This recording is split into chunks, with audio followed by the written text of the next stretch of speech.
All right, how's everybody doing? Stand by.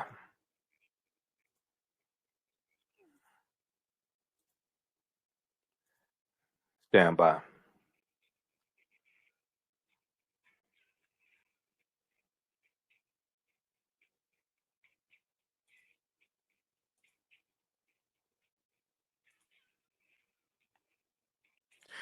Welcome to the African History Network show right here on 910 AM, the Superstation, the Future Radio.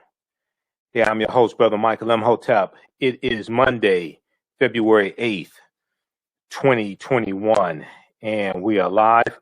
Hope everybody's doing well today.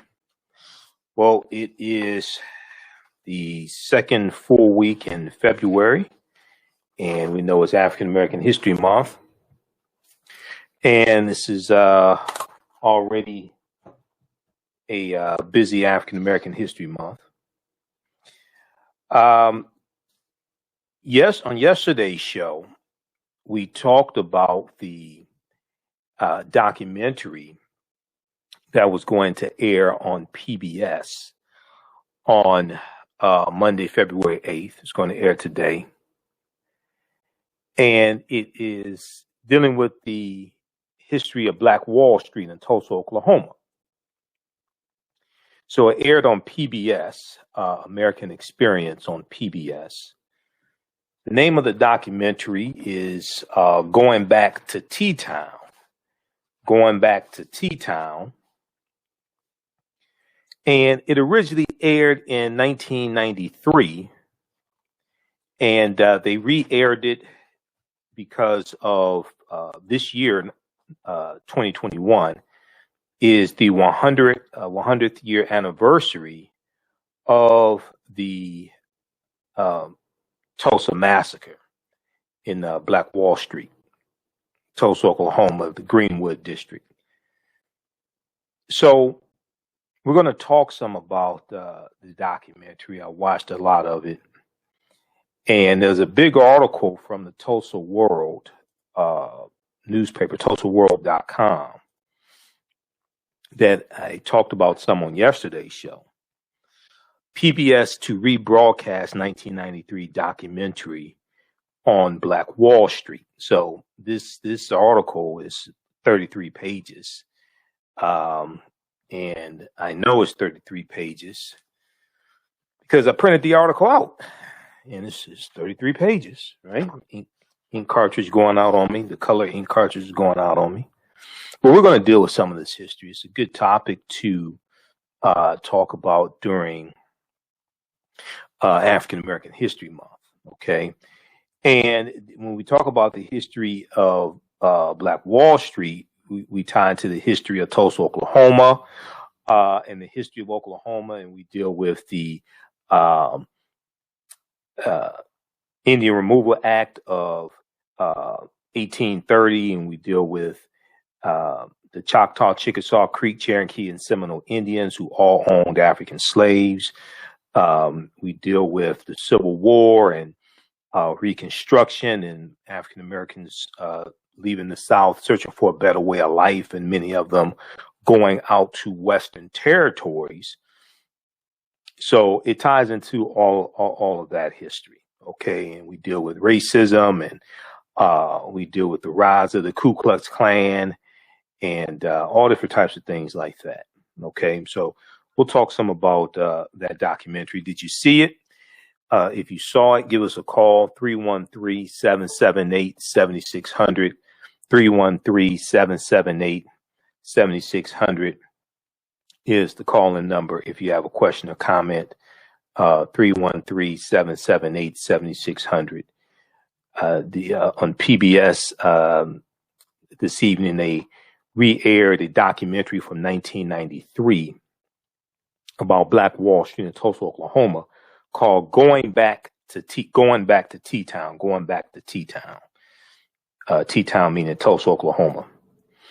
So we'll discuss that some. I took notes on it also, watching the documentary. Then we're going to talk a little bit about this story out of Utah. Very interesting story out of Utah. Now these two stories are connected. Black Wall Street in Tulsa, Oklahoma, the jealousy and ignorance of some white people that want to destroy this African American town, North Tulsa, after you segregated African Americans. You segregated them. You didn't want them living among you. Now, you let domestics, maids and butlers, you let them live among you and have living quarters because they work for you. But you segregate yourself, and you segregate African Americans away from you because you don't want to live with them. Then they become very prosperous, and you have oil discovered in Oklahoma in general, but especially Tulsa, Oklahoma, in the early 1900s. So then you want to destroy the communities that they have created after you segregated them. All right. Now, you have a story out of Utah. And Utah has a very small African American population in the first place. But you have a story out of Utah. Many people have seen articles about this. And there was it was at a charter school in Utah that allowed the parents to opt their children out of the Black History Month lessons. They allowed the parents to opt their children out of the Black History Month lessons. Well, African American History Month or Black History Month is not just for African Americans. Okay. It was created primarily for us, but when we deal with these lessons need to be taught in every school across the country. And when you study Dr. Carter G. Woodson, who co-founded the Association for the Study of Negro Life and History, September 9th, 1915, in Chicago, Dr. Carter G. Woodson was an educator. And he said that the history of African Americans had to be taught in every school across the country, not just schools where African American students went. They need to be taught in every school across the country, because he said that the prejudice and bigotry and racism that we faced, that African Americans faced, largely came from people not understanding our history and understanding the contributions that African Americans have made to this country and made to the world in general. So he said that the history of African Americans need to be taught in every school across the country. So when you look at a destruction of Black Wall Street, and we rebuilt Black Wall Street, we rebuilt North Tulsa after the Tulsa Race Massacre of 1921. That's a part of the story that oftentimes gets left out of the discussion. We'll focus on the destruction, but we don't focus on the resurrection. So when you tie Black Wall Street in Tulsa, Oklahoma, to what took place in Utah at Maria Montessori Academy in Utah, you see a continuum of the ignorance. You see a continuum of the ignorance. Now, the NAACP got involved, and the school had a change of, they changed their minds. They reversed that decision, that horrible decision. So we'll talk a little bit about that as well. We know that Bob Marley's birthday just passed. We didn't get a chance to talk about it on our show yesterday, so we're going to try to squeeze that in as well. Okay. Now, my online course is kicking off Tuesday, February 9th. Ancient Kemet, the Moors, and the Maafa. Understanding the transatlantic slave trade, what they didn't teach you in school. Ancient Kemet, the Moors, and the Maafa. Understanding the transatlantic slave trade, what they didn't teach you in school. So this is a 8-week, 16-hour online course that I teach, and we deal with thousands of years of history, and we deal with what led up to the transatlantic slave trade taking place, and we deal with ancient Egypt and the 800-year occupation of Europe by the Africans known as the Moors.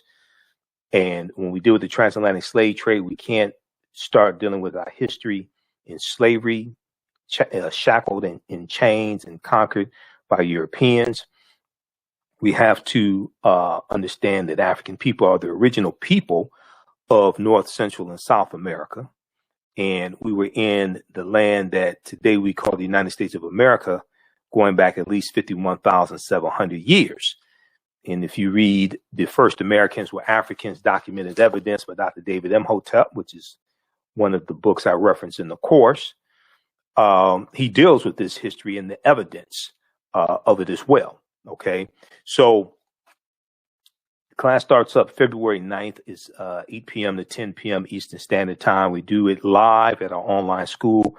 We do the classes live. I have a PowerPoint presentation, video clips, book references, articles, and then all the sessions are recorded so you can go back and watch it over and over again. You don't have to worry about you don't have to worry about trying to attend class at a certain time, what have you. You can join us live, but if even if you miss the class, you can go back and watch it over and over again. You can watch from around the world. So the class is regularly $130. Is on sale $80. Visit our website, AfricanHistoryNetwork.com, AfricanHistoryNetwork.com. You can register right now. As soon as you register, you can start watching the bonus content. You can start watching the content from the class that I did in 2019. Okay, there's bonus content there. So it's eight consecutive Tuesdays, and we're doing this starting in African American History Month. So the whole course is about 16 hours. All right.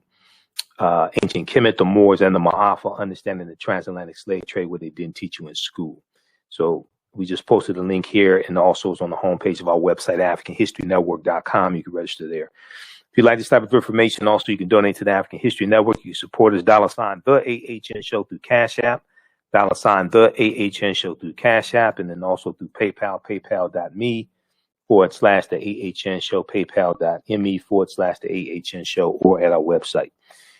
Okay, so we focus on educating, empowering, and inspiring people of African descent throughout the diaspora and around the world, because right now it's corrects wrong behavior.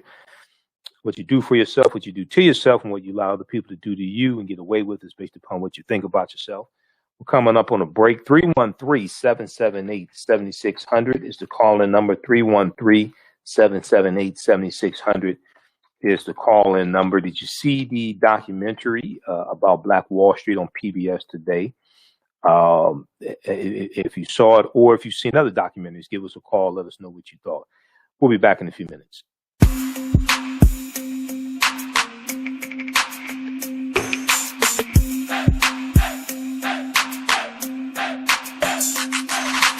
Are you getting ready for fall or winter? We have the solution for all seasonal clothing needs. Kemeticwear.com is the go-to online source for Kemetic African fashion and lifestyle products with a contemporary twist.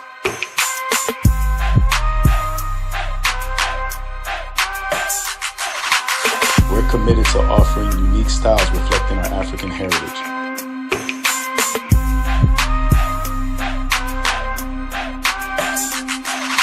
Kemeticwear.com is inspired by KemeticScribes.com to influence our people in learning and showing pride.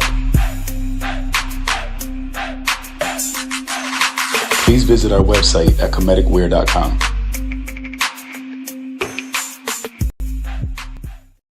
For 25 years, the Black History 101 Mobile Museum has carried on the rich legacy of the Black Museum movement in America by showcasing original artifacts of the Black experience at colleges, universities, K-12 schools, corporations, libraries, conferences, and cultural events, making it the most traversed Black History mobile exhibit in American history. Dr. Khalid El Hakim is the founder of the Black History 101 Mobile Museum, and he is a highly sought-after public speaker on topics of Black history, social studies, education, museum studies, hip-hop, and race relations. Dr. Khalid was named among the change makers for NBC Universal's Erase the Hate campaign and listed as one of the 100 men of distinction for Black enterprise. He recently founded the Michigan Hip Hop Archive on the campus of Western Michigan University.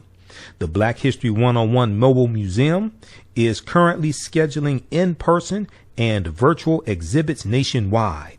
For more information, please contact Dr. Khalid Al-Hakim directly at 313-645-4197, 313-645-4197, or visit their website at blackhistorymobilemuseum.com. That's blackhistorymobilemuseum.com. You can also email him at bhistory101yahoo.com, bhistory101@yahoo.com.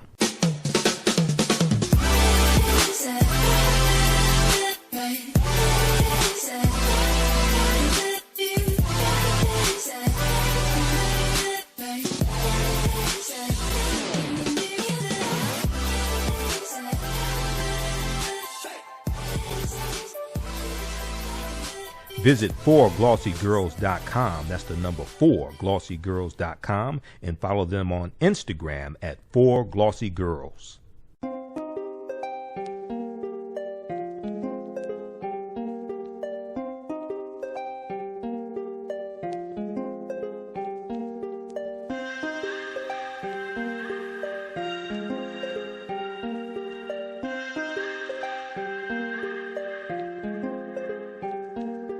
Black Bees products are a collection of natural, organic, personal care products with an appreciation of nature and bees. Our philosophy is without bees, we have nothing. We are honoring our Nile Valley ancestors who understood the importance of bees. Black Bees created a high-quality, natural, organic personal care line that would be affordable to everyone. We hope you try and enjoy our Black Bees products line and come back and visit us at blackbeesproducts.com. Welcome back to the African History Network show right here on 910 AM Superstation, WFDF. I'm your host, Brother Michael Imhotep. It is Monday, February 8th, 2021, and we are live. Hope everybody's doing well. 313-778-7600. Here's the call-in number if you have a question or comment. 313-778-7600 is the call-in number if you have a question or comment. All right, so right before the break, I was talking a little bit about this documentary that aired on American Experience on PBS this evening. It's from 1993. It's called Goin Back To T-Town, and it's an hour-long documentary about Black Wall Street in Tulsa, Oklahoma, and the Tulsa Race Massacre of 1921.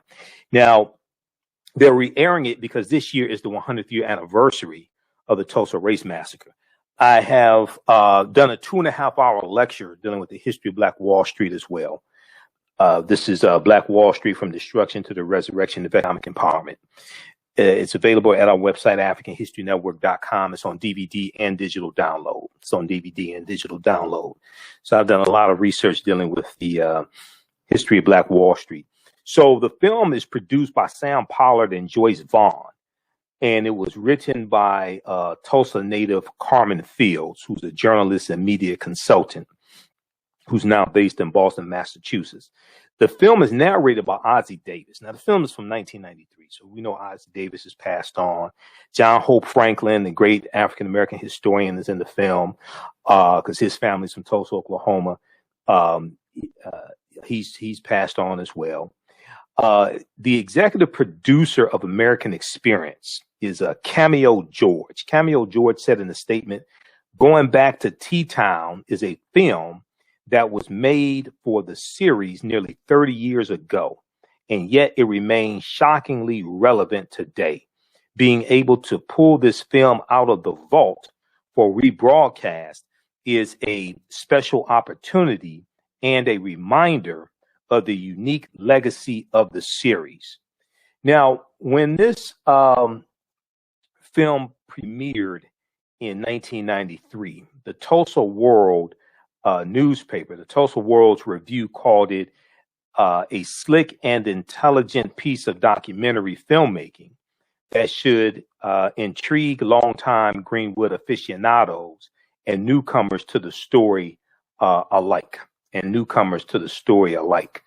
Now, and the Tulsa World is a historic newspaper. The Tulsa World newspaper was in existence when the Tulsa Race Massacre took place. Now, the story includes pointing out that the true legacy of Greenwood was not the destruction visited upon the community in 1921, but how it had managed to thrive before and after the massacre. Okay. Before and after the massacre, because one of the most important things to understand, I think, when we deal with the history of Black Wall Street, probably two of the most important things to understand is one, we rebuilt Black Wall Street after the race riot, and we rebuilt it with our own money after the race massacre. We rebuilt it with our own money. We did not get help from the federal government. The city of Tulsa passed an ordinance that made it harder for us to rebuild, because they passed an ordinance stating that new structures had to be fireproof or something like that. So they tried to make it harder for us to rebuild. And we rebuilt it with our own dollars, and it was a thriving community again. Secondly, the history of Tulsa, Oklahoma ties into the history of African Americans and Native Americans, because Tulsa was founded by Creek Indians around 1836. And these Creek Indians got pushed off of their land in southeastern United States because of the Indian Removal Act of 1830, okay, signed into law by President Andrew Jackson. And we know that when we talk about Lewis Cass, who Cass Technical High School is named after, we know that Lewis Cass was Secretary of War in President Andrew Jackson's cabinet. Okay, Lewis Cass, the Cass Technical High School is named after that I graduated from, and we know that Lewis Cass owned at least one slave as well. He wasn't a big time slave owner, but he owned at least one slave. And Lewis Cass helped to facilitate the he helped to facilitate the Indian Removal Act also. Okay, helped carry that out. As Secretary of War in President Andrew Jackson's cabinet, 1831 to 1836, Lewis Cass directed the conduct of the Black Hawk and Seminole Wars.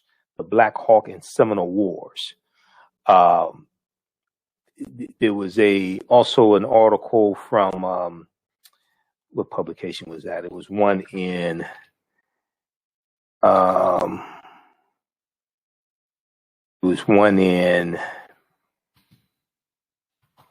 in Michigan, and it was dealing with this one right here. Click on Detroit.com. I think this was one. Michigan Governor. Let's see, is this the right one here? Michigan Governor Lansing's Lewis Cass building renamed to Elliott Larson Building. This is something Governor Gretchen Whitmer did in 2020, and it dealt with some of the history of Lewis Cass and the him serving in President Andrew Jackson's cabinet also. Okay, so check out this article as well from click on Detroit.com, Channel 4 in Detroit. Michigan Governor Lansing's Lewis Cass building renamed to Elliott Larson Building. This is from June 30th, 2020. Okay, so check out that article. We'll post a link here. All right. So when you hear people talking about renaming Cass Technical High School, and I'm one of them that says it should be renamed because our institutions of higher learning and our most coveted institutions should not be named after slave masters, and it should not be named after Europeans who worked to keep our people enslaved. It should be named after our freedom fighters, not those working against our freedom. That's just common sense. People who respect themselves and understand their history and culture don't name their institutions after those who work to keep them oppressed.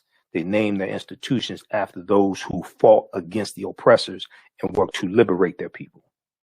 But that's another show. So the story includes pointing out that the legacy of Greenwood was not the destruction visited upon the community in 1921, but how it had managed to thrive before and after the massacre. Now, as the Tulsa World's Review states, Greenwood had been founded before statehood, before Oklahoma became a state in the Union. Oklahoma becomes a state in the Union in 1907. Okay, this ties into a lot of history.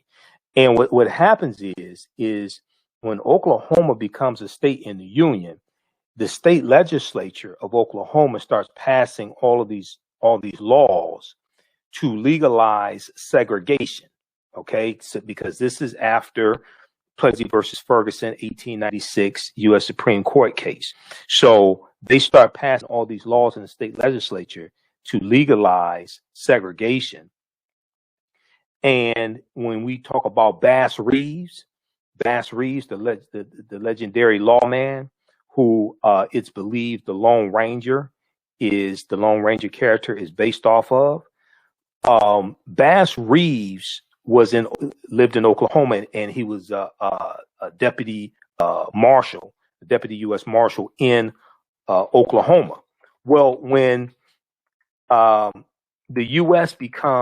when Oklahoma becomes a state in the Union in 1907, Bass Reeves is forced to retire because he's African American. Now he's part of, Creek ancestry, but he's African American. He's black, and because of segregation laws now he can't serve as U.S. Deputy Marshal, even though he had arrested like 3,000 criminals and he was like the greatest lawman of all time. But because of racism and white supremacy, now he can't serve as a lawman. So this all ties into the history of Oklahoma. Let me see. Let's pull up this picture here of Bass Reeves. We'll pull this up. Call-in number is 313-778-7600. 313-778-7600 is the call-in number if you have a question or comment. Bass Reeves is somebody really good to talk about at any time, but especially during African American History Month, because he's not somebody that is often discussed. A lot of times we deal with the civil rights superheroes, or we deal with the same 15 to 20 sanitized Negroes every year that are acceptable to talk about and oftentimes deemed non-threatening to white people, and it's acceptable to talk about them. So, but here's a picture of Bass Reeves, okay? And there's a book by Art Burton about Bass Reeves. And what's the name of that book here? We'll pull it up. Yeah, Black Gun, Silver Star, The Life and Legend of Frontier Marshal Bass Reeves. I have the book. It's in another stack of books. I have like 2 or 3 stacks of books behind this desk.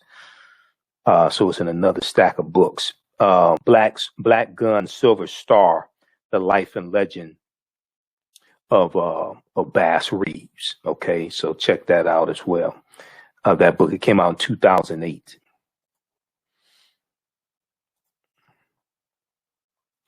And we'll show you a picture of the book here so you could check that out.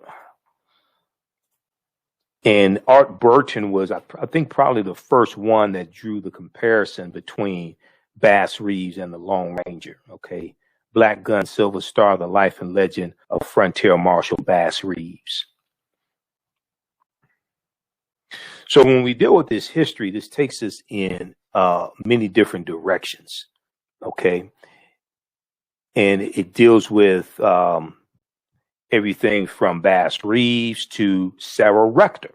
We talked about Sarah Rector, the richest Afro-American girl in America at the time, who became basically a millionaire.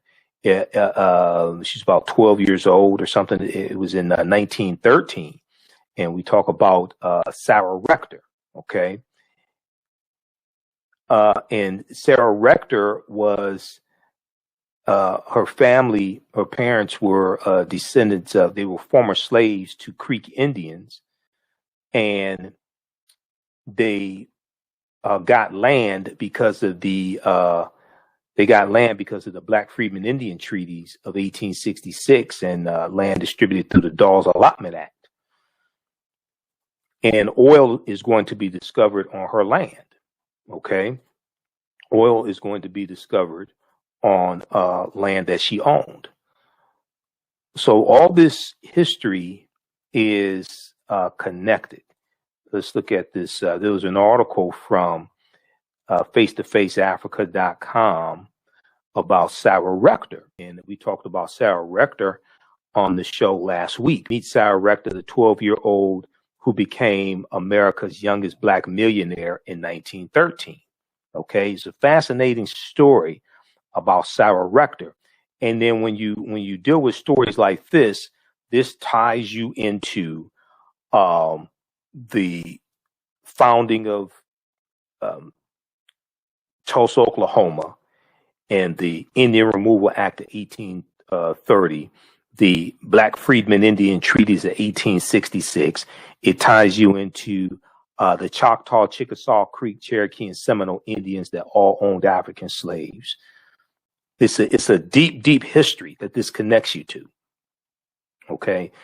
And then it also deals with nationality. And what's important to understand is that the Black Freedmen Indian treaties of 1866, those are laws that are still on the books today. And those five, what are known as the 5 civilized tribes of Native Americans, they're still getting benefits from those treaties today. They get free taxes and free college tuition and free radio station licenses, free TV station licenses, different things like this. And many of our ancestors were in these treaties, and they got pushed out of these treaties in 1941 when the U.S. government conspired with the 5 civilized tribes of Native Americans to reclassify or rewrite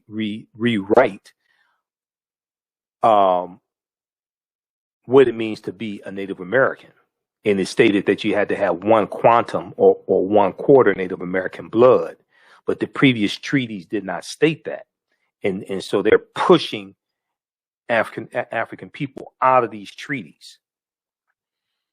All right, so check out this article here from face-to-faceafrica.com. Meet Sarah Rector, the 12-year-old who became America's youngest Black millionaire in 1913.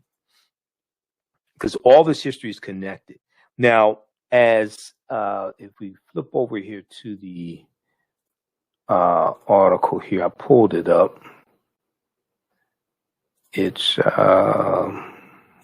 okay. It's right here. We'll go to the phone lines in just a second here. I'll show this to you. And once again, I mean, this whole article, you could teach a number of different. I mean, this article makes a good topic for African American History Month. You can teach a number of different lessons and do a number of different presentations from this article. So, as Tulsa,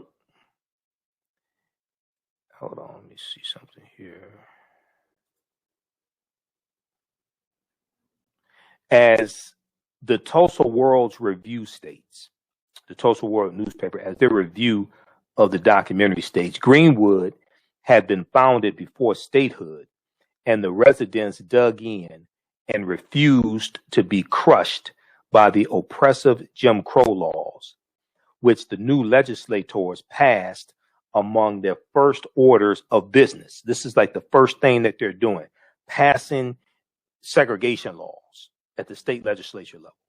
Now, the film features interviews from many Oklahomans who witnessed the history of Greenwood firsthand, including such notables as the late John Hope Franklin, the great historian and scholar, and then local historian Curry Ballard and Oklahoman Eagle publisher James Goodwin. But the Tulsa World's Review stated it's the words of the show's less prominent interview subjects that really make the documentary Goin Back to T-Town sing. Robert Fairchild, Rosa B. Skinner, Maxine Horner, Mabel Little, Joe Burns, and Hobart Jarrett are among the many Tulsa residents who helped recall a time when the whole shooting match was in Greenwood. So they interviewed a lot of survivors of this Tulsa massacre. They were little children at the time. They interviewed many of them. When the area was a complete business district that adapted the Iron Curtain of segregation into a profitable self-sufficiency. Let's go to the phone lines quickly. Let's go to William, line 1. William, welcome to the African History Network show. Thanks for holding. Tell us where you're calling from. Williams. William, yeah. I'm calling from what? You calling from where? Yeah, I'm coming from West Bloomfield. West Bloomfield. Okay. You know, I have several questions. Okay. The one main question is, does these blacks who teach at these universities, teaching black studies, do they teach this kind of black history at the universities that they teach at? The second question is, the Moors, they were from Australia, right? Moors are from Africa. Africa, yeah, but that's right. That's right. But the blacks that reside in Australia, what is their economic condition now? I forgot what you call them. Oh, the Aborigines. The Aborigines. Yes. Oh, they're at the bottom. Yeah, they're at the bottom. They're at the bottom. We may do a segment. I think probably face-to-faceafrica.com has some articles on them. But yeah, they're at the bottom of the social class and things like that. I remember the Moors. Yeah, that was not. They were an aggressive group. I remember reading about them. You know, getting back to black studies. Yeah. So these universities. Well, let me answer the question. So black studies is not necessarily African American history. Black studies can encompass a number of different things like literature, African American literature, things like that. So you would have to look at like the Africana Studies departments or the African American history departments would be more in line of what I'm talking about. So you have some people like Dr. Molefi Kete Asante at Temple University. I know Dr. Asante is a friend of mine, brilliant. He's written over 70 books. So he'll deal with information like this. Dr. Jose Pimenta Bay, I think he's still at Berea College. Dr. Jose Pimenta Bay teaches history. He teaches classes on the history of the Moors. He used to teach at Temple University because I interviewed him back in 2010. So you want to look at like the African American Studies Department or the whatever they call it, the Pan African Department, whatever. You have Dr. Greg Carr at Howard University. Dr. Greg Carr is a friend of mine. We're both panelists on Roland Martin Unfiltered. So Dr. Greg Carr would teach a lot of this type of information. He's a brilliant historian. And then you have people who retired, like two of my teachers, Dr. Leonard Jeffries and Professor James Small, who used to teach at City College in New York. And then you have Professor Kaba Hiawatha Kamene. He's retired from New Paltz University. He taught at New Paltz University. But you have people like Professor Manu and Pim at Contra Costa College out in California. Brilliant historian. He deals with ancient African history. So there's some out there. You want to look at the Africana Studies departments, African American history departments, and history departments. You know, it's a funny thing. I'm much older than you are, but at my age, you are a second J.A. Rogers. Oh.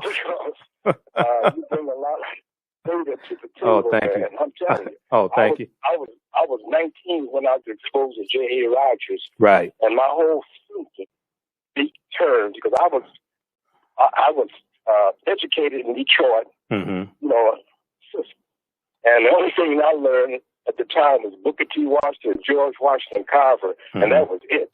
Right. And when I started reading J.A. Rogers, now I became very angry. Right. The fact that I could go through a whole Detroit school system and not learn what I learned from there. But you're the second J.A. for me at my older age. Joel Augustus Rogers. Okay. All right. Thanks, brother. Thanks for the compliment. Okay. I know you know about it. Oh, yeah. Joel Augustus Rogers. Yeah. And that's somebody who Malcolm X read. You know, now Malcolm X was also good friends with Dr. John Henrik Clark, one of our great Grandmaster Scholar warriors. And Dr. Clark provided Malcolm with a lot of historical information, but Malcolm also studied J.A. Rogers as well. Okay, brother. If I wanted to have you to do a thing, what would I do? Email me. You have email? Do you have email?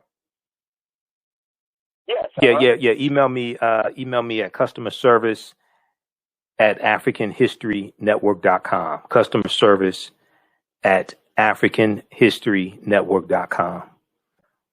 Yes. Let me write that real quick. Hold on. Okay. Yeah. African customer service. Customer service at African customer service. Customer service at AfricanHistoryNetwork.com. Customer service at AfricanHistoryNetwork.com. Yes. Network. Yeah. Customer service at AfricanHistoryNetwork.com. Gotcha. Okay. Gotcha. Yeah. Send me an email, Williams. Okay. Thanks. Appreciate it. All right. Okay. No problem. All right. Yeah. If you all want me to speak at an African American History Month event or anything like that, there's some virtual events. I'm doing one on the 16th, a virtual event for a corporation. They're bringing me in. Email me at customer service at AfricanHistoryNetwork.com. Okay. So very quickly here, we'll probably talk some more about this documentary tomorrow. There's so much to it.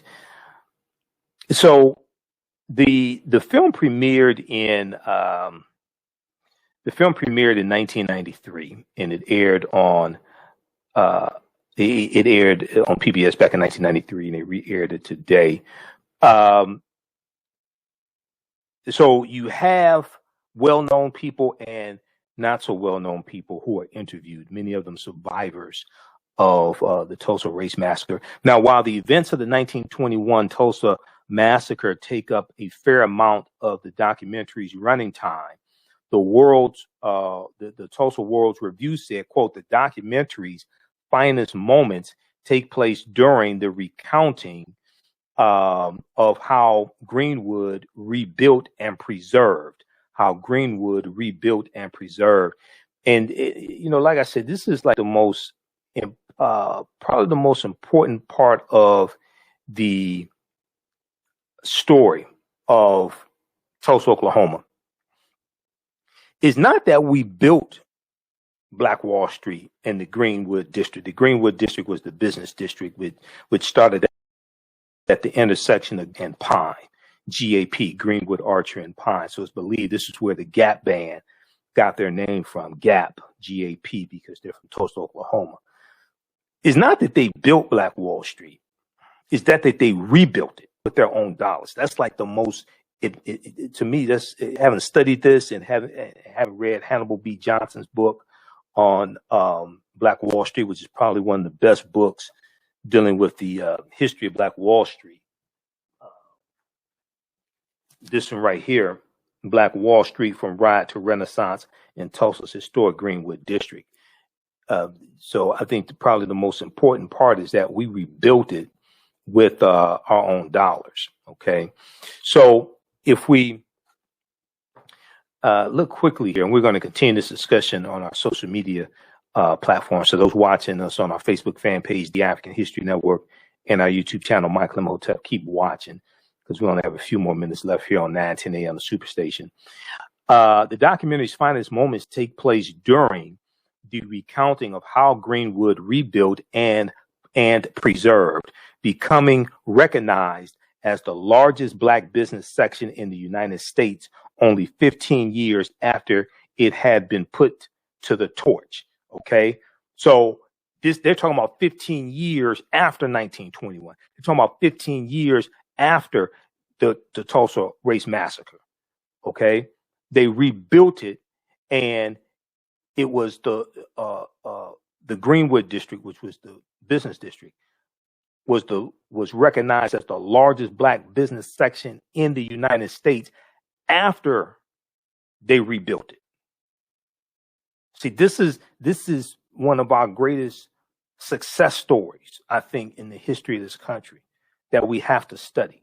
And then by the early 1900s, there were about 27 all-Black towns in Oklahoma as well, and we had a number of African-American owned newspapers there in Oklahoma also. However, this period of prosperity fell victim to the integration and urban renewal policies in the 1960s, along with the construction of Interstate 244 through the heart of the community. So this deals with the U.S. Interstate Highway Acts of 1952 and 1956. Okay, the U.S. Interstate Highway Acts of 1952 and 1956 that drove about 41,000 miles of U.S. interstate highway all across the country, and it runs through approximately 1,600 African-American communities all across the country, wiping out houses, disrupting businesses, disrupting communities. Okay, so and this is taking place during the Civil Rights Movement. The Civil Rights Movement wasn't saying we want to sit at a lunch counter and be served by white people so we can destroy our own businesses. That's not what it was about. We were talking about we want first-class citizenship. We want first-class citizenship now. But that's the same thing we were fighting for at the end of World War I, when those African-American men came back, and those veterans who fought in World War I, they came back and they're fighting for all of our rights. We want first-class citizenship right now in Black Wall Street in Tulsa, in North Tulsa, because the African-Americans lived in North Tulsa and the white people lived in the southern portion of Tulsa. And what separated North Tulsa from South Tulsa was the railroad tracks. You had a lot of retired World War I African-American veterans who lived in North Tulsa. So when the attack takes place, the massacre takes place June 1st, 1921, we were armed and we were shooting back also. It wasn't just we were just running and being shot and attacked. No, we were fighting back and shooting back as well. You had brothers that knew how to fight. That's another part of the story that's left out also. Okay. All right. Now, be sure to register for my online course. It starts Tuesday, February 9th. 8 p.m. to 10 p.m. Eastern Standard Time. Ancient Kemet, the Moors, and the Maafa, understanding the transatlantic slave trade, what they didn't teach you in school. Visit our website, AfricanHistoryNetwork.com. AfricanHistoryNetwork.com is right on the homepage. We also posted a link here as well. We do it live. All the sessions are recorded. You can go back and watch it over and over again. It's regularly $130 on sale, $80. As soon as you register, you can start watching the content from the 2019 class that I did. All right, remember, right now it's correct. Wrong behavior is not overdue. We win Wakanda forever. Stay tuned for Pastor Greg Davis. We'll talk to you tomorrow night. Peace. Stand by. Stand by, everybody. Okay, African American business owners, post the name of your business here on the thread of the broadcast so that you know how you can advertise with the African History Network. We have a couple more, 2 or 3 more slots available, and I'm working on commercials now also. Let me show you this quickly here. So at our website, AfricanHistoryNetwork.com, when you go to the website, you want to register for the online course, scroll down, you see information for the African History Network show. You see me, you know you're in the right place. You can read all the articles that I write. Click here, read articles by Michael Imhotep. Here's the information for the online class.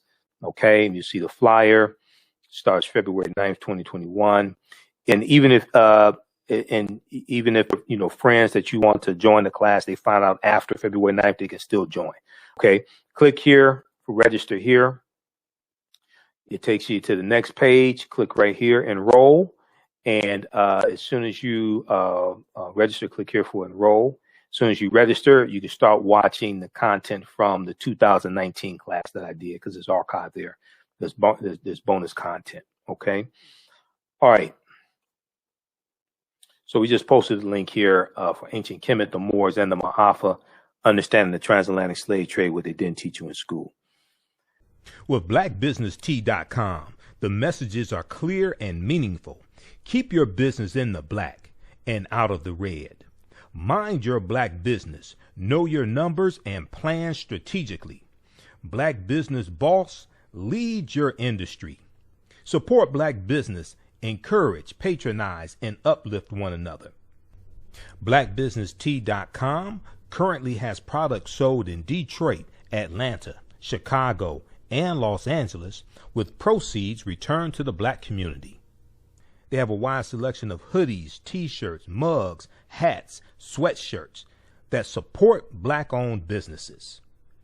Visit the website blackbusinesstee.com. That's blackbusinesstee.com. Do you have an idea or business that requires app development or thinking of moving your IT resources to the cloud? We have post-paid and profit-sharing plans for unique ideas or profitable businesses. Who can take advantage of this unique program? Entrepreneurs with unique ideas, startups, small to medium businesses. Contact us 267-209-0352. Visit nomadicsystems.net, nomadicsystems.net today. Intuitive Design Clothing is an online accessory store that's one-of-a-kind signature statement pieces for men and women. They also specialize in fashion consultations, closet organization, and decorating small spaces. Are you looking for a statement piece for a special affair, or would you like to add some select pieces to your ensemble of accessories? If you're looking for something different, definitely contact Kathy Norman, owner and CEO of Intuitive Design Clothing. Visit their website, intuitivedesignClothing.com. That's intuitivedesignClothing.com. And you can email her at info@intuitivedesignClothing.com. Intuitive Design Clothing is where every entrance is a grand entrance. Soul Natural Beauty Products offers organic, plant-based skin and hair care products that will rejuvenate skin and naturally grow and thicken hair. Their whipped shea butter can heal or restore damaged skin cells to prevent hyperpigmentation and skin breakouts. All products are made with organic plant-based ingredients. Their maximum hair growth oil is fortified with organic herbal extracts and undeniably proves that Mother Nature knows best. It thickens, lengthens, softens, and conditions all types of hair. They even guarantee hair improvement within 90 days or a full refund. Their all-natural 24-hour deodorant leaves the body smelling fresh without sweating for up to 24 hours. It does not stain fabric, goes on smoothly, and has a refreshing lavender and frankincense aroma. It can be used by men, women, and even children. Place your order today at soulnaturalbeautyproducts.com. That's soulnaturalbeautyproducts.com, and follow them on Facebook at Soul Natural Beauty Products. Okay, let's continue here quickly, and we'll talk about this some more tomorrow, because there's so much here, and there's so much history that this documentary touches on. We know that the impeachment trial, the second impeachment trial of Benedict Donald Trump, the first Russian president of the United States, that begins on Tuesday, February 9th also. So we'll talk about that some on tomorrow's show. That is going to be must-see TV. That's going to be must-see TV, seriously. All right, so however, this period of prosperity fell victim to the integration and urban renewal policies of the 1960s, along with the construction of Interstate 244 through the heart of the community. The real fight was not for integration. The real fight was for desegregation. Okay, so a lot of times people misconstrue that. If you actually study the history, you know the real fight was for desegregation. We wanted equal access. We wanted all of our rights right now. We wanted first-class citizenship. We wanted to tear down the walls of Jim Crow segregation and the redlining and all of that stuff, the bigotry and the racism. We're trying to eradicate that and deal with the laws and deal with the policies. There was an article from thinkprogress.org that talked about how the highways were used to destroy African American communities. It's from May 31st, 2016. And people that like study history, they know about this. Okay. If we look at this article here, this is why you have to understand the chronology of history. This is taking place after World War II. World War II is a very pivotal time in the history of this country, because after World War II is going to end in 1945, and then you have the policies from the New Deal, especially the GI Bill in 1944. And when these men come back to the U.S., and they're having families, this starts the baby boomer generation. Now their families expanding, they have to buy houses, okay? And then you have the Federal Housing Act of 1949 that allowed white people to put 3% down on 3% down to get low interest loans on houses being built out in the newly formed suburbs. The suburbs are being formed. White people are moving out of these various inner city communities out to the suburbs. Then you're going to have also the deindustrialization of the inner city, where a lot of the factories, a lot of the plants are being moved from the inner city, where we are constantly going into, because this is also during the Great Migration of 1915 and 1970. So we're still moving from the south up north, and we're also going to start moving out west. And white people are moving out to the suburbs, taking their tax base with them, and taking the factories and things like this with them as well. So then what's going to happen when going into the late 60s and especially to the early 70s, when a lot of these urban areas start getting African American mayors and African American city councils, like here in Detroit, Coleman Alexander Young is sworn in January 1974. Okay, well, the white flight had already started before they're sworn in. The white flight had already started, and then you have an eroding tax base. You have a vacuum of jobs because the factories are being taken out of the inner city and being taken out to the suburbs. All right, so but you can trace all that back to at what happens after World War II.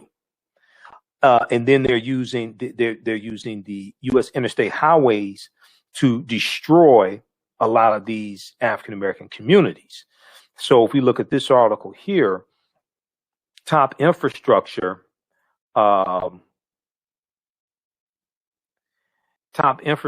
official explains how America used highways to destroy black neighborhoods. This is from March 31st, 2016. Top infrastructure official explained how America used highways to destroy black neighborhoods. So Transportation Secretary Anthony Foxx said, it's time for America to reckon with the role that highway projects too often played in ripping apart underprivileged communities around the country. In the first 20 years of the federal interstate system alone, Transportation Secretary Anthony Foxx said highway construction displaced 475,000 families and over 1 million Americans. Highway construction displaced 475,000 families and over 1 million Americans. Most of them were low income people of color in urban cores.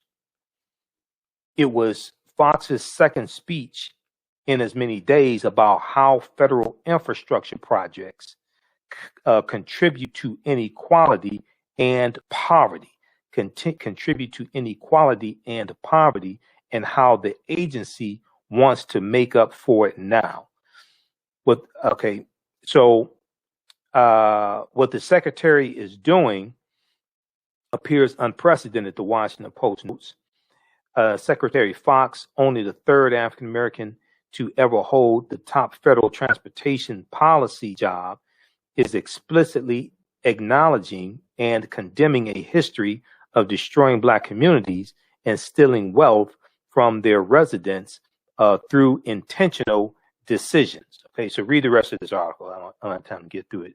I just wanted to make that point because all this history ties together. This is why you have to understand a chronology of history. Historical events don't happen in a vacuum. They are the culmination of a sequence of historical events that lead up to a larger event happening. Okay, so check out that article from thinkprogress.org. And there are others. There are a lot of others. There's a really good article written by Marilyn Katz for InTheseTimes.com, and it is called Beyond the Myth of Black Misleadership. Beyond the Myth, Detroit's Downfall, Beyond the Myth of Black Misleadership. And there were a number of outlets that picked up this article. Originally, it appeared in InTheseTimes.com, but the history that happened to Detroit happened all across the country. And okay, let me see. They have it here. See, I think In These Times took it down or something, but there were some outlets that picked it up. Let me see something here. Deadline Detroit has a excerpt of the article.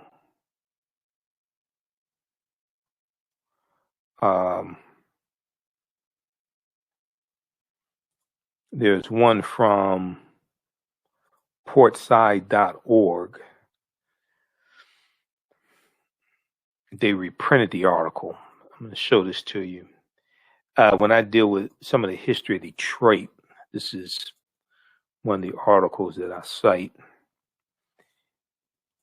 Detroit's Downfall, Beyond the Myth of Black Misleadership. Detroit's Downfall, Beyond the Myth of Black Misleadership. Because oftentimes people will blame the African American mayors for it, and it's like, wait a second. Detroit and other inner cities, they were on life support when we took these cities over, how federal policy. So name this article, Detroit's Downfall Beyond the Myth of Black Men's Leadership, how federal policy and big auto, the auto industry, drove black blight and white flight.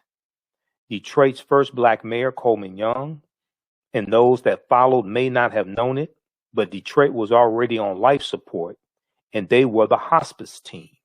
Detroit was already on life support, and they were the hospice team. And this article deals with World War II. It deals with the white flight, all of that. So check this article out.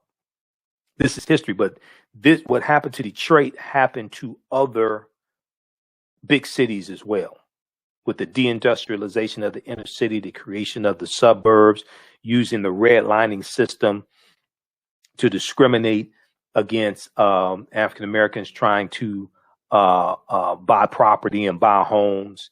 If we look at this article here from blackpast.org, which deals with redlining, and redlining is created by a government entity called the Homeowners Loan Corporation, which was created in 1933.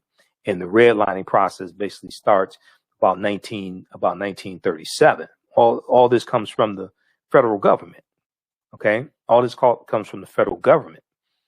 This is dealing with public policy. Politics is the legal distribution of scarce wealth, power, and resources, and the writing of laws, statutes, ordinances, amendments, and treaties, the adoption, interpretation, and enforcement. So all this deals with the effect of policies and laws.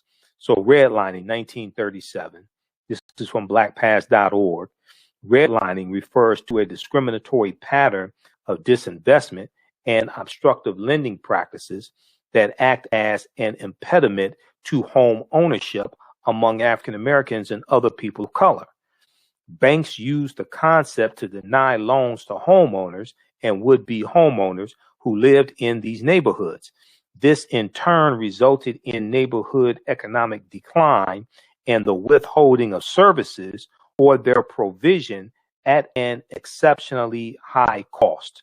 The origin of the term redlining stems from the policies developed by the Homeowners Loan Corporation, created in 1933 by the President Franklin Roosevelt administration to reduce home foreclosures during the Great Depression, and then institutionalized by the 1937 U.S. Housing Act, which established the Federal Housing Association, the FHA.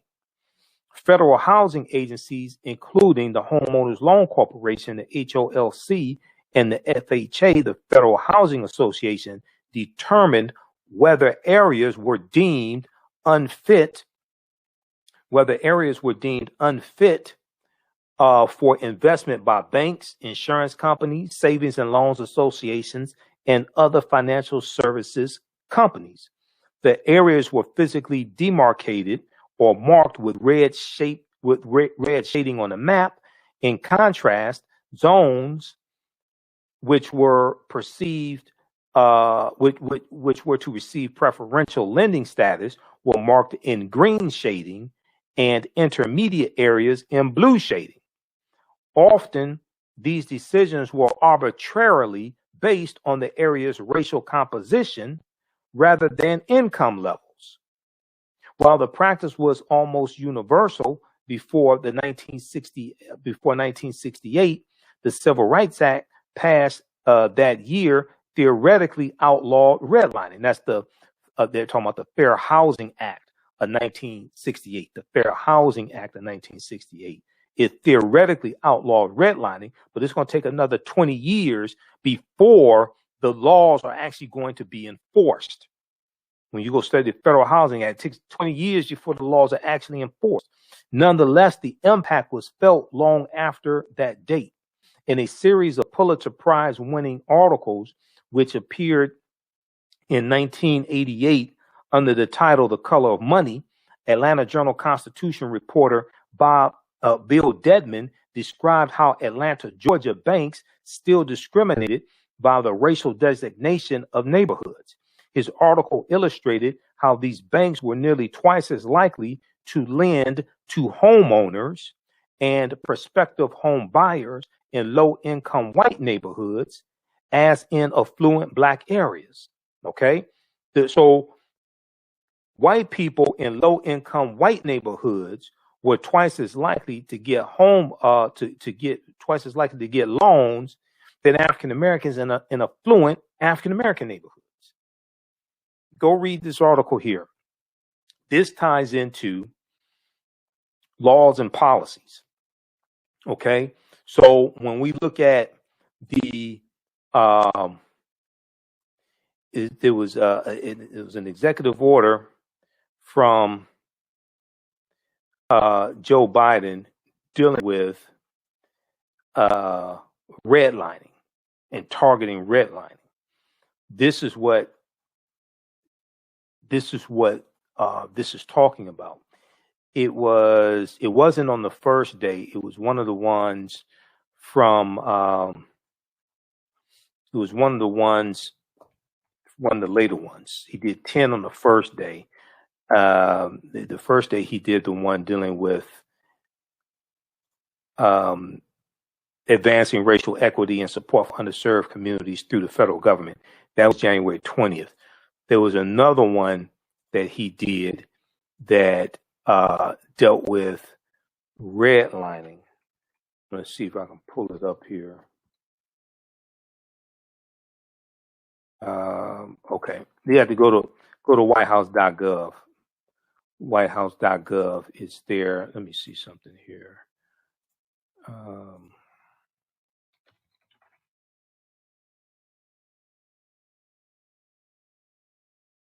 You can read all executive orders at whitehouse.gov, which is the official website of the White House.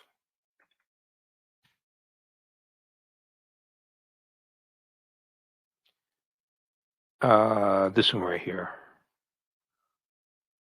Yeah, this one right here. This is from January 26, 2021.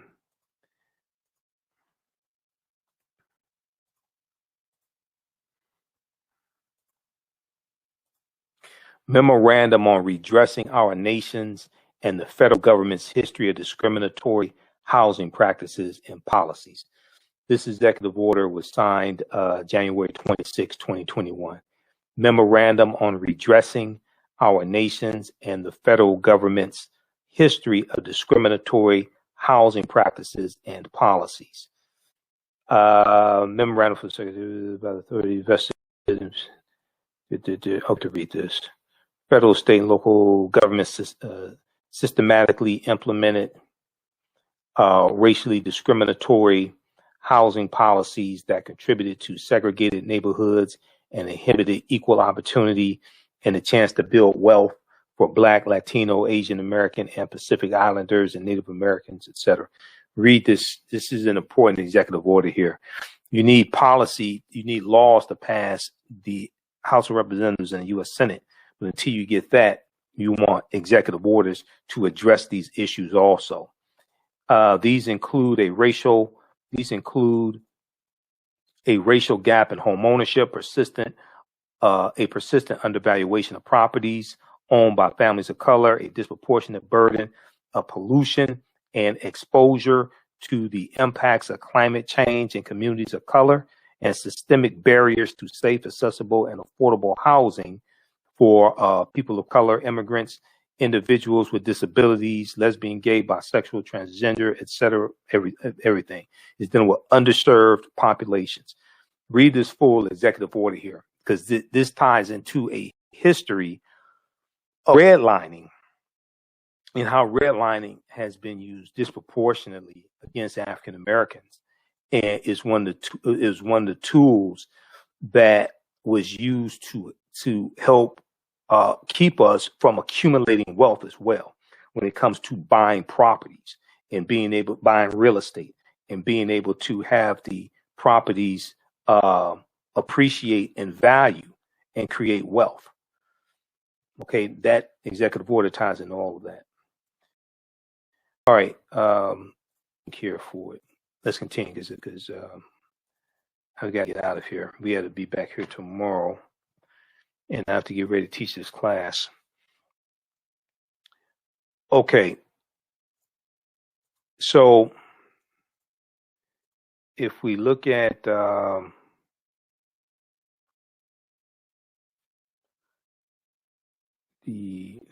is that article?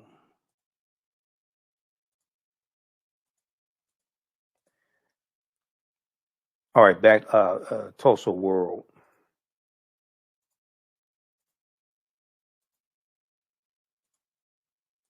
Okay, here we go. Let me close out some of these tabs. All right, so back to this article here from the Tulsa World.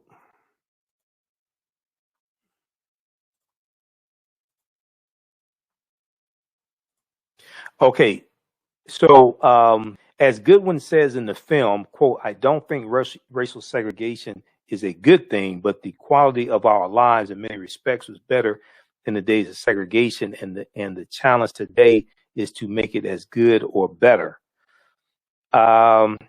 So yeah, they have pictures of the destruction that took place.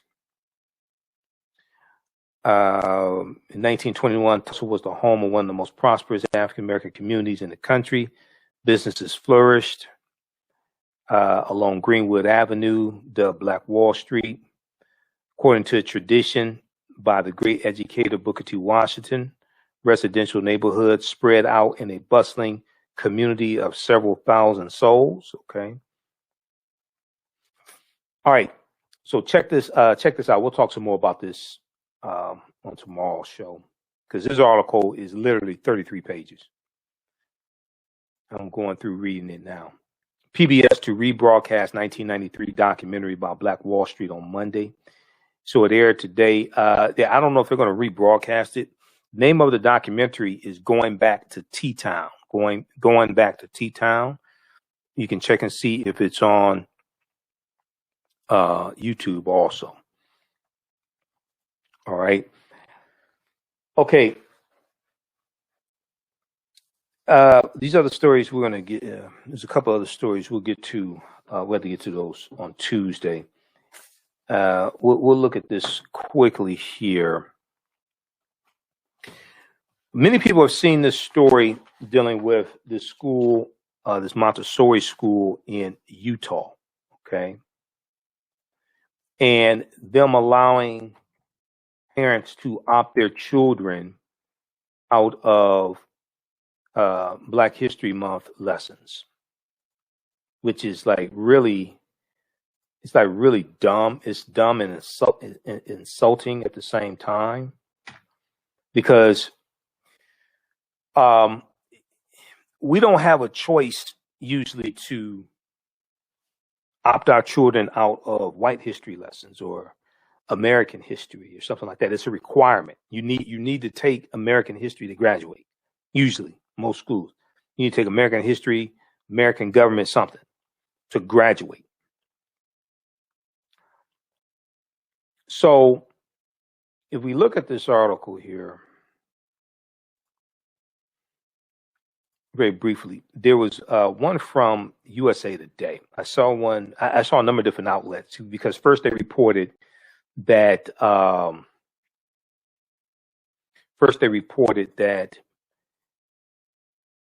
they let these parents opt their children out of the classes, but then the NAACP got involved. Okay, and the school reversed course. So a charter school in Utah has reversed course after backlash over a policy that would allow parents to opt their children out of a Black History Month instruction. Maria Montessori Academy Director Micah Hirokawa posted Friday to the North Ogden, Utah school's Facebook page that he had sent out a letter that allowed families to, quote, exercise their civil rights to not participate in Black History Month at the school, the Standard Examiner in Ogden, Utah first reported. So this is insulting. Once again, this is insulting. So you're going to allow parents to exercise their civil rights and opt their children out of an African American History Month letter. This is what this fool did. Okay, so he posted on the school's Facebook page that he had sent out a letter that allowed families, quote, to exercise their civil rights to not participate in History Month at the school. Now, the letter included an opt-out form for parents to fill out after a few families asked not to participate. Now, I want to know how many families asked not to participate in American history lessons. I'm just curious. How many families opted to opt out of their children participating in American history lessons? The school's Facebook page appears to have been since taken down. Imagine that. Now, Micah Hirakawa confirmed in a statement posted to a Facebook group Sunday that the school had backtracked on its decision. Let's go look and see what they had to say. Utah Montessorians, okay. Here's what, let's flip this over. Here's what they had to say.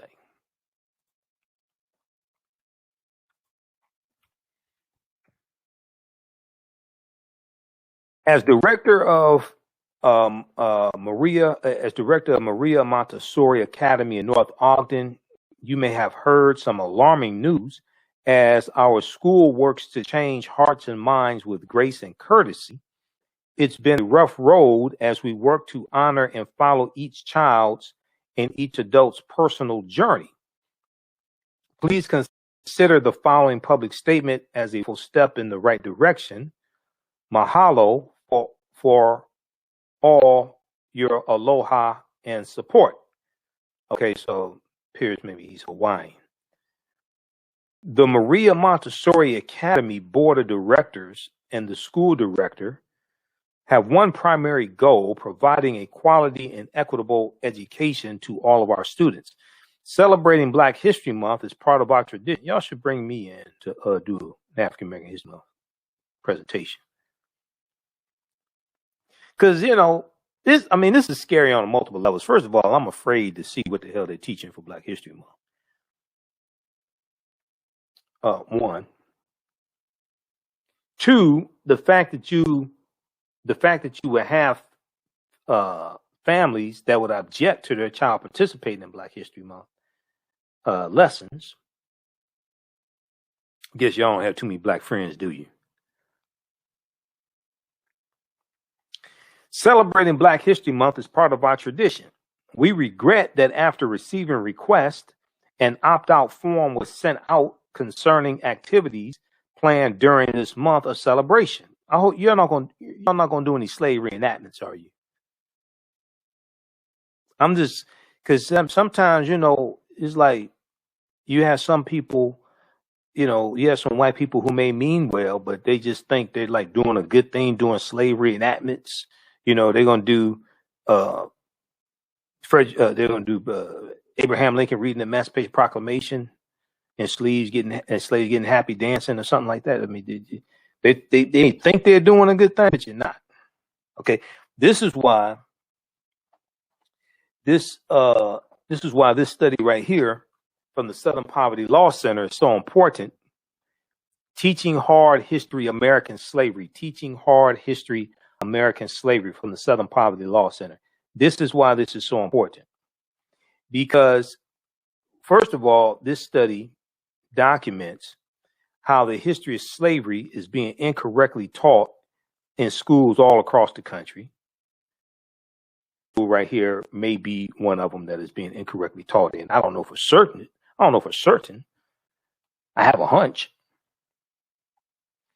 And it goes through and shows how little our children know about the history of slavery.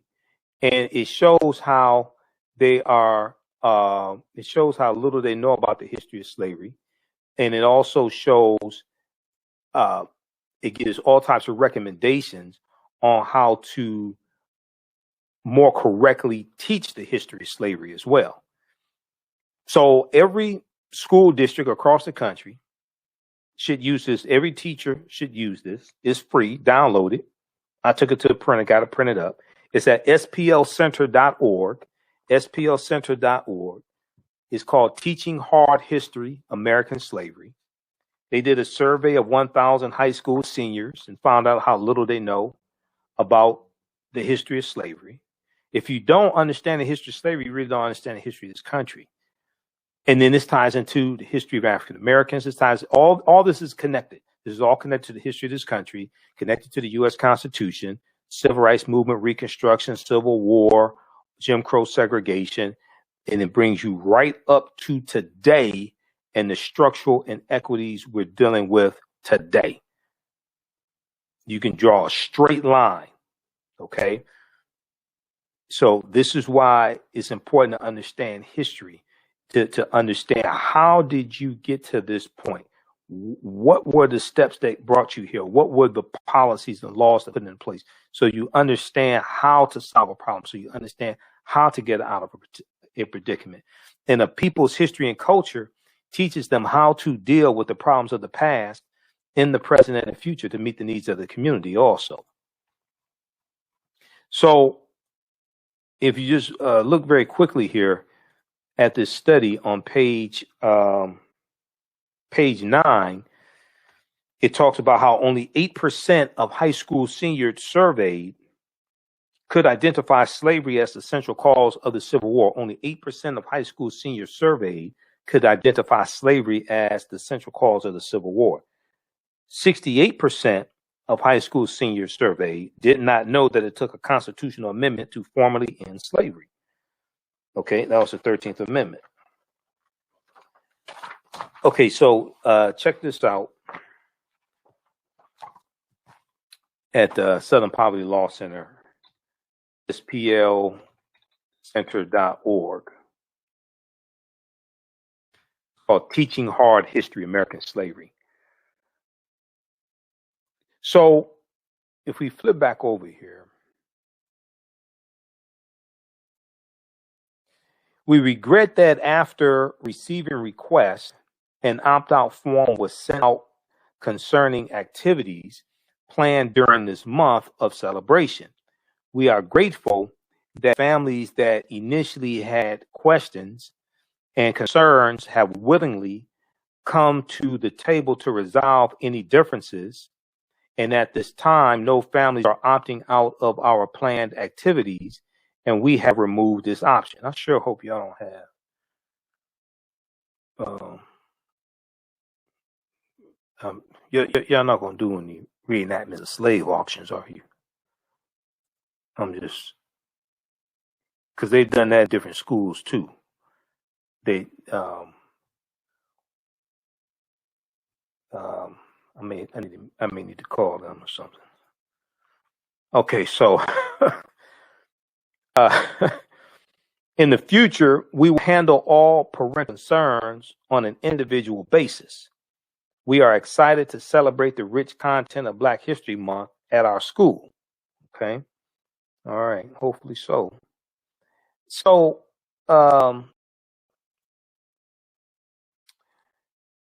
yeah. Okay, so if we go back to the article from USA Today.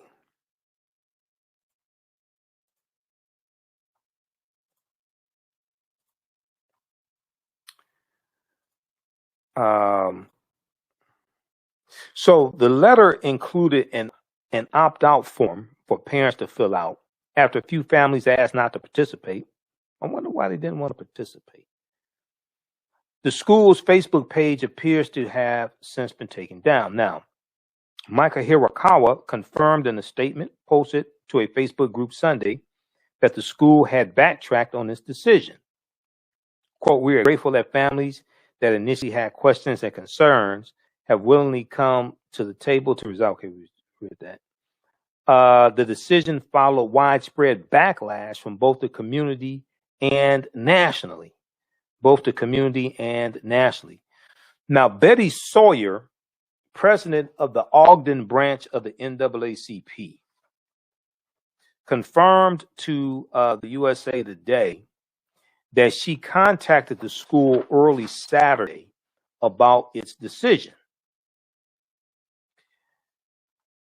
The Standard Examiner reported that the school changed its mind later Saturday after they talked to Betty, Sister Betty. Quote, authentically, teaching Black history as American history allows our youth to develop the social and emotional skills, the social and emotional skills necessary to be inclusive of others, and cultivates a society in which all individuals have equal rights without discrimination based on race. Now, Sister Betty Sawyer said in a statement on Sunday night, quote, while this decision was recently reversed, we find its very consideration troubling. I'm with Sister Betty. This don't make no sense whatsoever. She invited Maria Montessori Academy to engage in dialogue with the chapter and revisit its commitment to diversity, equity, and inclusion. Now, parents and teachers also responded to the decision, arguing that giving parents the right to opt out enables racism. Quote, I was appalled to see the form sent out that allows parents to opt their kids out of this, and to hear that this is all because some parents have requested it. Now, I want to know, why did y'all request something like this? What do you request for your children to opt out of American history? So what is it about Black History Month lessons that you fear so much? What is it that you dislike so much? And to hear that this is all because some parents have requested, end quote, said one parent in a comment on the initial post. The Standard Examiner reported, quote, I echo others who are disappointed to hear this, and others who are disappointed to hear this was even ever made an issue in the first place by some families in our schools' communities.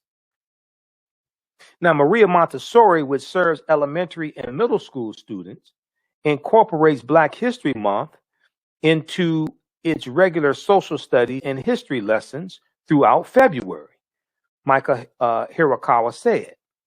Data from the Utah State Board of Education shows that the Academy has 322 students.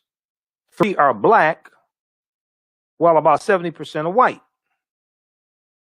The data from the Utah State Board of Education shows the Academy has 322 students.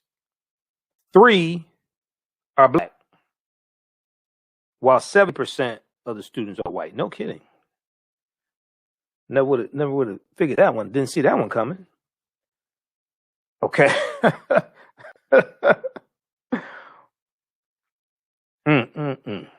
All right. So check this out. So I want to find out what type of African American History Month. I want to know, do y'all know what the annual theme is for African American History Month? Do y'all deal with the annual theme, or you just recycle the same 15 to 20 sanitized Negroes every year? I'm just curious. I may have to make a phone call. Okay, so check out this article here. This is from USA Today. All right. Okay. Once again, we'll post the information here. Who still needs to register for the online course, Ancient Kemet, the Moors, and the Maafa, Understanding the Transatlantic Slave Trade, what they didn't teach you in school? We're going to post this link here. It's an 8-week, 16-hour online course. Shanika said they need to register. The school needs to register. It's an It's an 8-week, 16-hour online course. You can watch at your own pace. You don't have to be present. We do the class live, Tuesdays, 8 p.m. to 10 p.m. Eastern Standard Time, approximately. And it's 8 consecutive Tuesdays. But if you can't attend the class, you can watch it. When you can watch it at your own pace. And you can watch from around the world. Okay. So we just posted a link here. We deal with thousands of years of history, and we deal with ancient Egypt. We deal with the 800-year occupation of Europe by the Africans known as the Moors. And we deal with what led up to the transatlantic slave trade taking place also. Okay, so we deal with book references. I do a PowerPoint presentation. We have video clips, everything. Articles. There's about 50 articles that I reference. So when you go to our website, AfricanHistoryNetwork.com, where is it here? When you go to our website, AfricanHistoryNetwork.com, right on the home page, let's see, let me flip back over.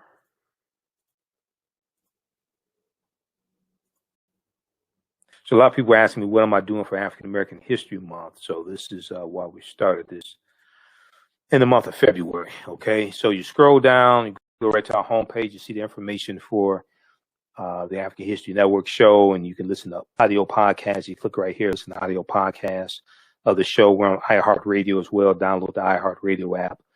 You can read articles that I write. Click right there. You have information for the online course. Click right here, register here. Takes you to the next page, and then click on enroll. All right, and you pay for it, enroll. As soon as you enroll, you can start watching the content from the 2019 class, because we still have it archived there. You can start watching that course content, and then I will register you into the new course that starts up February 9th. Okay. All right. We'll talk about Bob Marley tomorrow. We're out of time here. We also have the 15 DVD bundle pack, the Michael Imhotep Black History Month bundle pack. That's available as well at our website, AfricanHistoryNetwork.com. It's right on the homepage of our website. It includes 15 of my lectures, including one dealing with the whole history of African American History Month. Okay, so that's on sale $100. We have those shipping out daily. So check that out. You get all these presentations. Great African Women in History, the Mothers of Civilization. You get my presentation dealing with Tuskegee Experiment of Untreated Syphilis on the Negro Male. Lectures dealing with the film Black Panther. Also lectures on Dr. King, Malcolm X, History of Black History Month. One dealing with the history of the Three-Fifths Compromise of 1787. A double lecture I did with Dr. David Imhotep, who wrote the book, The First Americans Were Africans Documented Evidence. So he deals with that ancient African presence in the Americas. And I deal with great African women in history. So all that's in the bundle. All right. So look, hey, we have to get out of here. Remember, at the African History Network, we focus on educating, empowering, and inspiring people of African descent throughout the diaspora and around the world. Because right now it's corrects wrong behavior. What you do for yourself, what you do to yourself, and what you allow other people to do to you and get away with is based upon what you think about yourself. What you think about yourself is based upon what you have been taught about yourself. What you've been taught about yourself is based upon everything you've read, heard, and seen about yourself. Right now, it's corrects wrong behavior. It's not over till we win. Wakanda forever. And we'll talk to you tomorrow night. Peace.